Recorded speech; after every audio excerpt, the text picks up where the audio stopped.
Assalamualaikum warahmatullahi wabarakatuh. Pertama-tama, marilah kita ucapkan puja dan puji syukur kita kepada Tuhan Yang Maha Esa.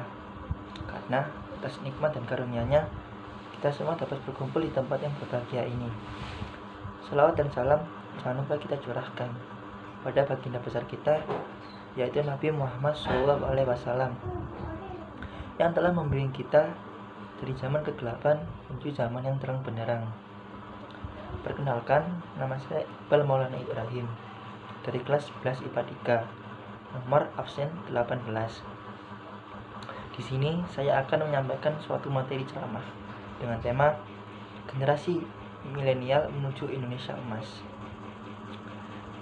Indonesia Emas merupakan kondisi di mana bangsa Indonesia diharapkan mampu bersaing dengan bangsa lain dalam mengatasi berbagai persoalan dalam negeri ini, seperti halnya kemiskinan, kelaparan, kesejahteraan rakyat, korupsi yang berkepanjangan, dan paham ekstremisme yang dilakukan secara langsung maupun sembunyi-sembunyi. Bahkan tidak tanggung-tanggung, mereka yang menyebarkan paham ini menggunakan media sosial dengan target para pemuda generasi milenial saat ini. Pada tahun 2045, Indonesia menyentuh usia yang ke-100 tahun atau usia kemerdekaan yang 100 tahun lah. Dan banyak yang mengatakan bahwa di usia tersebut merupakan usia emas bangsa Indonesia. Dan diharapkan juga Indonesia menjadi negara yang dapat mencapai kesejahteraan dan menjadi negara yang berkembang. Presiden kita Insinyur Joko Widodo dan Wakil Presiden kita Kiai Haji Ma'ruf Amin mencanangkan pada tahun 2045 sebagai tahun Indonesia Emas. Mereka berharap para pemuda-pemudi ataupun generasi milenial saat ini untuk ikut adil atau berperan aktif dalam mensukseskan Indonesia Emas pada tahun 2045 nanti. Di tahun 2045, karena Indonesia memasuki dunia emas. Bahkan sebagian akademisi menyebut sebagai jendela demografi, yang merupakan suatu fase yang diukur dari tingkat usia produktif seseorang, yang lebih didominasi oleh mereka yang berumur sekitar 16-65 tahun. Dalam istilah kependudukan, hal ini disebut dengan istilah sebagai bonus demografi.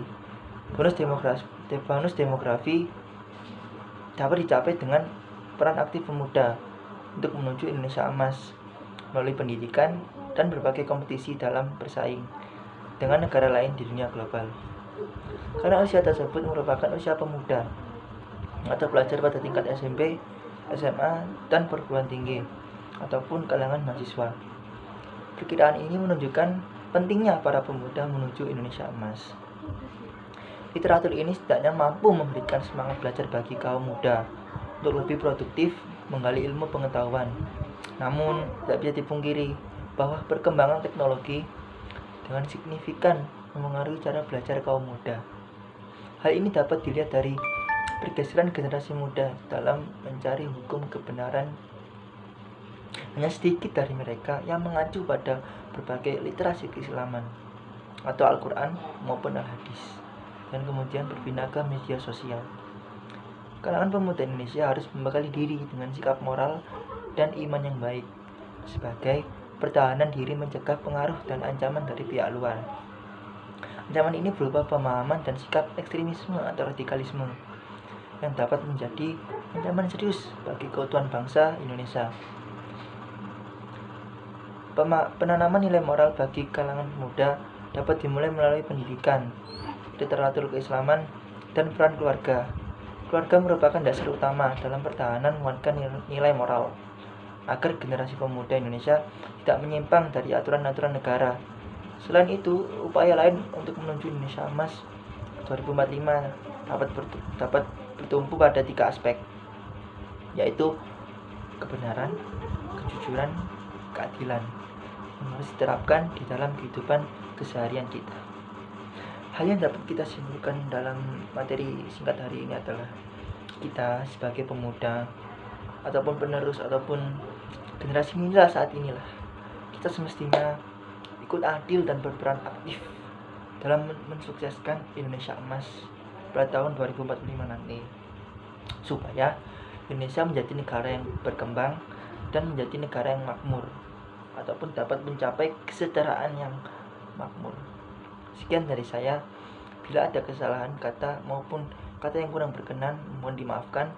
Wabillahi taufiq wal hidayah. Wassalamualaikum warahmatullahi wabarakatuh.